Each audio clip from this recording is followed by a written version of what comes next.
Hey there, welcome to the Movie Review Mom YouTube channel. I'm the mom and I do the movie reviews.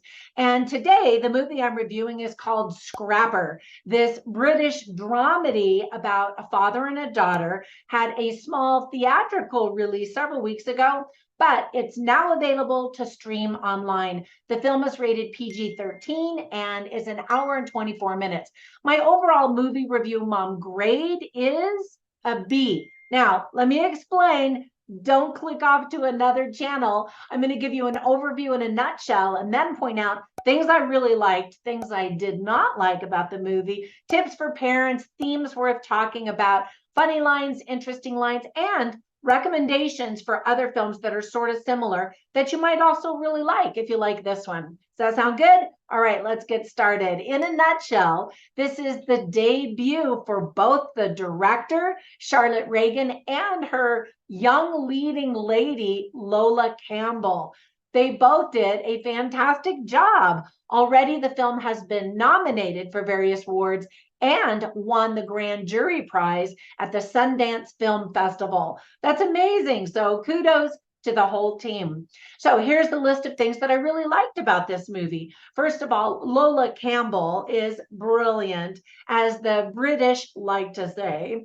She's a true natural. She plays a 12-year-old girl. I don't know how old she is in real life, but one thing that's interesting about her character is that she wears a small hearing aid in one of her ears.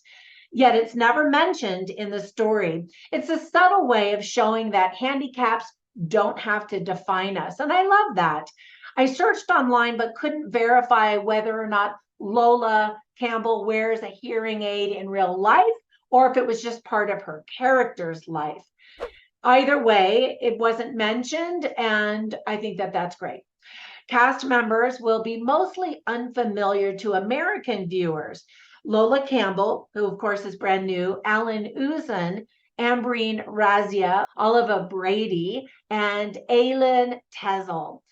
The face that you'll probably recognize is that of Harris Dickinson, whom you might recognize from the movie Triangle of Sadness or See How They Run. The magic of the storytelling in this movie is the chemistry between the father and the daughter, who both struggle in various ways and discover the power of family, even if it is dysfunctional. The humor is subtle and quirky. The color palette is bright, despite the characters' gloomy financial prospects, but it makes the movie almost look like a modern day fairy tale. Occasionally, there are these random clips inserted inside scenes.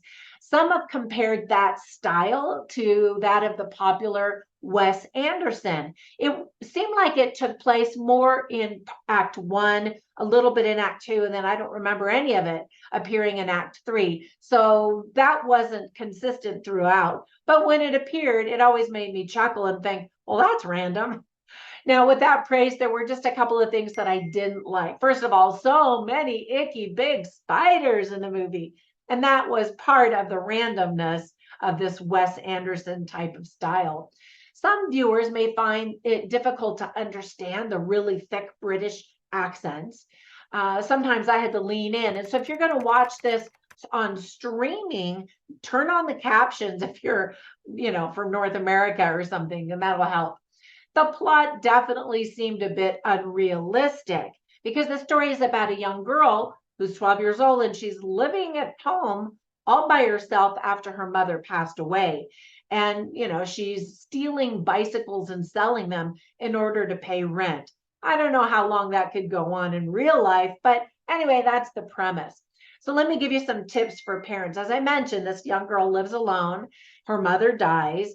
The girl steals a bike or many bikes to earn money. There is some profanity. A girl hits another girl and knocks her down on the ground. And there is some less than ideal behavior exhibited throughout the whole film. Some of the themes, of course, are family, self-reliance, the working class, death and mourning, forgiveness, friendship, support, and truth. So whenever I watch movies, I take notes and I write down the funny lines and interesting lines simply so I can share them with you so you get a taste and a feel for the script writing quality and the dialogue that's in the film. So there's an interesting line in the movie, and it's spoken by Georgie, who's the 12-year-old, played by Lola Campbell. And she says, "How come you didn't want to get to know me 12 years ago?" And that question comes after she says, "Where have you been for 12 years? And, why did you come back now?" And he's like, "Well, I wanted to get to know you." And then she throws that zinger at him, which is a really good question for these absentee parents. I suppose better late than never, but she's only 12 years old and already she's thinking that's too late. Now, let me give you some recommendations for other father-daughter films that I instantly thought of as I was watching this.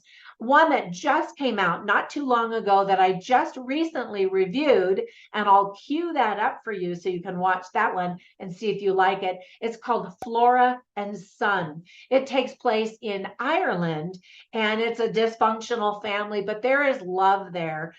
They struggle, and it's sweet, but there are a lot of F-bombs and a much higher profanity word count in that one. There's also musical as the element that runs through the thread through the movie that I really loved. Another movie is called Gringa, which is about a father who's from Mexico. He goes to the United States. He goes back to Mexico, and his daughter follows him, wanting to kind of see what that's all like. And it's just the two of them. So they have some struggles, some dysfunctional conversations and relationships, but it's also heartwarming. And then the last one is called After Sun. If I remember correctly, I think that one came out last year. I also did a review. I did a review of all of these, by the way. And it's a much more somber, dramatic film. And it leaves you brokenhearted at the end, but also grateful that this father and daughter were finally able to spend time together and get to know each other. And it's just a deeper film that's probably more palatable for adults rather than these other two for teenagers, mostly teenagers, I would say. All right, so that's it for my review. If my reviews are helpful in helping you decide whether or not you want to spend time or money or both watching a particular film, give the video a thumbs up and subscribe. And that just spreads magical YouTube fairy dust all over my channel so it can grow and so people can find me. And I really appreciate that. When you get a minute, run over to Instagram and you can follow me at Movie Review Mom, but also at Trina Boice, which is my name. And you can learn about my books, my online courses, and all my other shenanigans. Have a fantastic day, and I'll catch you in the next one. Bye for now.